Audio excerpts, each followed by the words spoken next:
New ইয়র্কের জ্যাকসনের থেকে আপনাদের সঙ্গে আছে আমি খালেদ মহিউদ্দিন।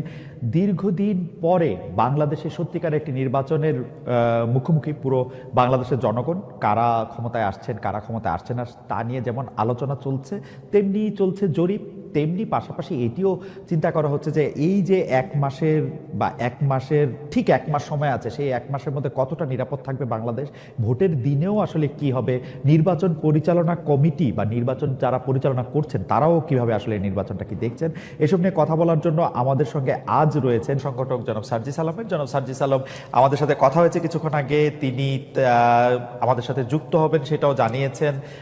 আমরা তার কাছে অপেক্ষা করছি, তিনি যখনই আমাদের সাথে যুক্ত হবেন তার সাথে আমরা আসলে আপনাদের যোগাযোগ করিয়ে দিব এবং আমরা তার সাথে কথা বলবো। আমাদের সাথে আরো থাকছেন সজীব ওয়াজেদ জয়, আপনাকে আমাদের অনুষ্ঠানে স্বাগত জানাই। আমি প্রথম প্রশ্ন নিয়ে একটু সজীব ওয়াজেদ জয় আপনার কাছে আসতে চাই। 12 তারিখে নির্বাচন, এই নির্বাচন নিয়ে কি আপনাদের মনে কোনো সংশয় আছে যে নির্বাচনটা হবে কি হবে না? আওয়ামী লীগকে বাদ দিয়ে আমাদের কোটি কোটি ভোটার আছে, তাদেরকে বাদ দিয়ে একটা নির্বাচন এটা কারো কাছেই গ্রহণযোগ্য হবে না। আমাদের দেশের জন্য আন্দোলন করতে হবে। আমরা আন্দোলন করতে চাইনি, আমরা সংঘর্ষ চাই না, তবে আমাদেরকে কোনো দিকেই কোনো কি বলবো পথ দেওয়া হচ্ছে না। এখন আমাদের আন্দোলন ছাড়া আর কোনো উপায় নেই। বাংলাদেশের মানুষ এরকম একটা সাজানো নির্বাচন মানবে না। আজ হোক কাল হোক মানুষ রাস্তায় নেমে পড়বে, এটা তারা মানবে না। আমরা যেই শাটডাউন দেখেছি, বাংলাদেশের মানুষ সেটাকে রেসপন্ড করেছে। 13 তারিখে ঢাকা শহর সম্পূর্ণ বন্ধ ছিল, 16-17 তারিখে সারা দেশেই মানুষ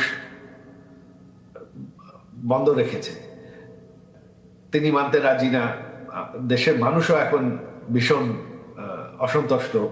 দেশে কোনো আইন শৃঙ্খলা নেই, অর্থনীতি একদম নেমে গেছে, দেশ একটা মৌলবাদী দেশ হয়ে যাচ্ছে। এটা কেউই পছন্দ করছে না। হ্যাঁ, অবশ্যই এই ইউনূস সরকার হচ্ছে পাকিস্তানির, তাদের সাথে হচ্ছে জামাতে ইসলাম, যারা বাংলাদেশকে কোনোদিন পাকিস্তান থেকে স্বাধীন হতে চায় না। তারা 71-এ জঙ্গি হিসাবে আমাদের বাঙালি 3 কোটি বাঙালিকে 30 লক্ষ বাঙালিকে তারা হত্যা করেছে। তো এখন তারাই কিন্তু ইউনূসের সাথে আছে। তারা চাচ্ছে বাংলাদেশ পাকিস্তানের একটা অংশ হয়ে থাকুক। সম্পর্কই হচ্ছে পাকিস্তানের সাথে, তারা সম্পূর্ণভাবে পাকিস্তানের সাথে জড়িত। পাকিস্তানকে তারা পারলে বাংলাদেশে নিয়ে আসে। জামাতে ইসলাম হচ্ছে ইউনূসের মেইন ব্যাকার, তারাই হচ্ছে ইউনূসের মূল শক্তি। আর তারা বাংলাদেশকে পাকিস্তানে পরিণত করতে চায়। বাংলাদেশের মানুষ সাজানো নির্বাচন মানবে না। আর আওয়ামী লীগ সব থেকে বড় দল, সব থেকে পুরাতন দল। আওয়ামী লীগকে শেষ করা সম্ভব না। আজ হোক কাল হোক একদিন আওয়ামী লীগ ফিরে আসবে, এটা হবে। এখন তো বাংলাদেশ সরকার সম্পূর্ণ অবৈধ, এটা তো আমাদের সরকার না, এখানে তো বিশ্বাসের কোনো প্রশ্নই ওঠে না। তবে আওয়ামী লীগ এখন সম্পূর্ণভাবে ঐক্যবদ্ধ। আওয়ামী লীগ শুধু না, যত সেকুলার দলগুলো আছে তাদেরকে কিন্তু নির্বাচন থেকে বাদ দেওয়া হয়েছে। আওয়ামী লীগ কিন্তু শুধু না, একা নেই। তো সেকুলার ফোর্স যদি আপনি বাদ দিয়ে মৌলবাদীদেরকেই ক্ষমতায় আনতে চান একটা সাজানো নির্বাচন করে, তাহলে তো অবশ্যই ভারতের জন্য একটা ভয়ঙ্কর পরিস্থিতি হবে। আমরা শুনেছিলাম যে আওয়ামী লীগের যারা শীর্ষস্থানীয় নেতৃবৃন্দ আছেন, আওয়ামী লীগ, যুবলীগ, ছাত্রলীগ বা তাদের মধ্যে অনেকে প্রাণ ভয় সেনাবাহিনীতে ক্যান্টনমেন্টে আশ্রয় নিতে গিয়েছিলেন। তাদের একটা মোটামুটিভাবে তাদের একটা সংখ্যাও বলা হয়েছিল আইএসপিআর থেকে এটা দিয়ে, কিন্তু পরে আমরা দেখলাম তাদের কাছে এই সংখ্যক লোক তাদের কাছে আসলে নাই। আবার এদের কিছু লোক আবার এদের মধ্যে আছে। আমি সেজন্য জানতে চাইছিলাম যে আপনারা কি আসলে এই যে যাদেরকে ছেড়ে দেওয়া হলো, এমনকি শেখ হাসিনাকে যে বিদেশে চলে যেতে দেওয়া হলো পদত্যাগের পরে, এর জন্য কি আপনারা সেনাবাহিনীকে বা কাউকে আসলে দায়ী মনে করেন কিনা? আপনারা যে বিচারের কথা বলছেন, দেখেন দুইটা বড় বিষয় সার্জিস। একটা হচ্ছে যে এই আওয়ামী লীগের এই অন্যায় অত্যাচার, হত্যা, গুম, খুন, 15 বছরের গণতন্ত্রহীনতা, সব প্রতিষ্ঠান ধ্বংস করা, এগুলির জন্য যে শাস্তির দাবি, সেই শাস্তি যে না হওয়া, সেই বিচার কাজ যে শুরু না হওয়া, সেটার জন্য আপনি আসলে কারে দায়ী করবেন? এখন তো আপনারা ক্ষমতায়, আপনাদের পছন্দের সরকার ক্ষমতায়, তাই না? দ্বিতীয় কথা হচ্ছে যে এই জুলাই আগস্টে যারা শহীদ হয়েছেন, সেই শহীদদের মধ্যে থেকে যারা আহত হয়েছেন তাদের চিকিৎসার জন্য, তাদের টাকা পয়সা দেওয়ার জন্য যে সরকারের, আমি কোট আনকোট ব্যর্থতা বলতেছি, সেইটার জন্য আপনি আসলে কাকে দায়ী করবেন? আপনি নিজেও আপনি দেখেন যে জুলাই স্মৃতি ফাউন্ডেশনের সাধারণ সম্পাদকের দায়িত্বে আপনি আর থাকলেন না। কারণ হচ্ছে যে এই পুরো ব্যাপারটা যদি আপনি বলেন, যেই দুইটা বিষয় নিয়ে আপনি আসলে দায়ী করতেছেন, যে আওয়ামী লীগের বিচার হচ্ছে না, শহীদদের বা আহতদের পাচ্ছে না, তার জন্য আপনি দায়ীটা করবেন কারে আসলে, নিজেরা ছাড়া? দেখুন, এই জায়গায় হচ্ছে না, যেখানে আমার নিজের দায় আছে, আমার নিজের দায়ও সেখানে স্বীকার করতে কোনো সমস্যা নেই। কিন্তু সবচেয়ে বড় কথা হচ্ছে, আমরা আমাদের জায়গা থেকে যে জিনিসটা মনে হয়েছে সেটা হচ্ছে, বর্তমানে অন্তর্বর্তীকালীন সরকারে খুব স্বাভাবিকভাবে যখন এখানে উপদেষ্টা নির্ধারণ করা হয়, বিভিন্ন দলের মতে, বিভিন্ন স্টেক হোল্ডারের সাজেশন দেওয়া হয়, সবাই সবার জায়গা থেকে এই যে মানুষগুলোর নাম সাজেশন করেছিল যারা এখন রয়েছে উপদেষ্টা পরিষদে, সবাইকে হয়তো এরকম মনে করা হয়েছিল যে এই মানুষগুলো তাদের জায়গায় স্ব কর্মক্ষেত্রে এই মানুষগুলো ভালো এবং তাদেরকে এখানে সাজেস্ট করা হয়।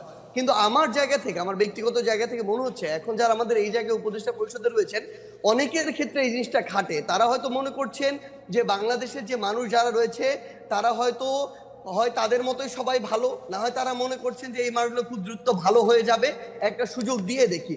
কিন্তু সবচেয়ে বড় কথা হচ্ছে, এই বাংলাদেশে আমরা দেখছি প্রত্যেকটা সেক্টরে মানুষদের শিরায় শিরায় আসলে এই যে এতদিনের যে ফ্যাসিজম, কিংবা এই যে একটা চিন্তা ভাবনার একটা করাপ্টেড চিন্তা ভাবনা ঢুকে গিয়েছে, এখান থেকে মানুষকে বের করে নিয়ে আসার জন্য একটা স্ট্রিক্ট একটা ওয়েতে যাওয়া প্রয়োজন। কিন্তু খুব স্বাভাবিকভাবে সেটি আমরা দেখছি না, বরং ওই মানুষগুলোর মধ্যে যে প্রথমে 2-3 মাসে যে একটা ভীতি তৈরি হয়েছিল, যে একটা কথা বলি, আমি বিভিন্ন জনের কাছ থেকে যা জানছি, যত উপদেষ্টা আপনারা নিয়োগ দিচ্ছেন, ডক্টর ইউনূস সহ, আপনারা সহ সব উপদেষ্টা নিয়োগ দিচ্ছেন আপনারা আর কারো কথা শুনে কোনো একজন উপদেষ্টা নিয়োগ দেন নাই। আচ্ছা, সবচেয়ে ভাই একটা জিনিস একদম ক্লিয়ার করি, এটা হচ্ছে সবচেয়ে বড় মিথ্যা কথা। কেউ যদি বলে থাকেন তাহলে তিনি মিথ্যা বলেছেন অথবা না জেনে বলেছেন।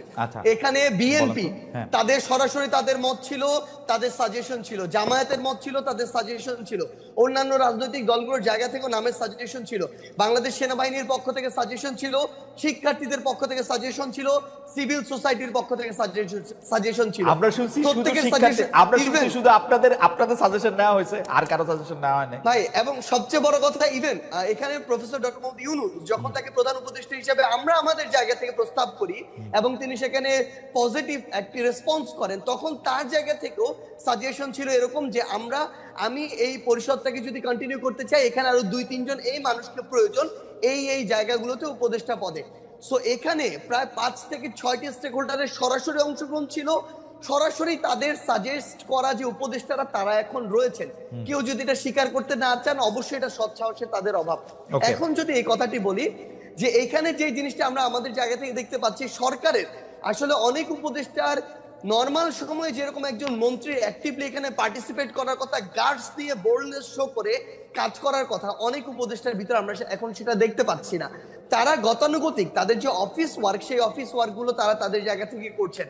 সো আমাদের জায়গা থেকে মনে হচ্ছে যে যেভাবে এরকম একটি করাপ্টেড আমলাতন্ত্র এতদিন ধরে চলেছে বা করাপ্টেড করা হয়েছে, সেই আমলাতন্ত্রকে ব্যবহার করে যখন তাদের মতো করে গতানুগতিক একটি মন্ত্রণালয় চলবে, সেটা থেকে কাঙ্ক্ষিত আউটপুট কখনো পাওয়া সম্ভব নয়। এই বিষয়টি আমরা এখন আমাদের জায়গা থেকে দেখছি।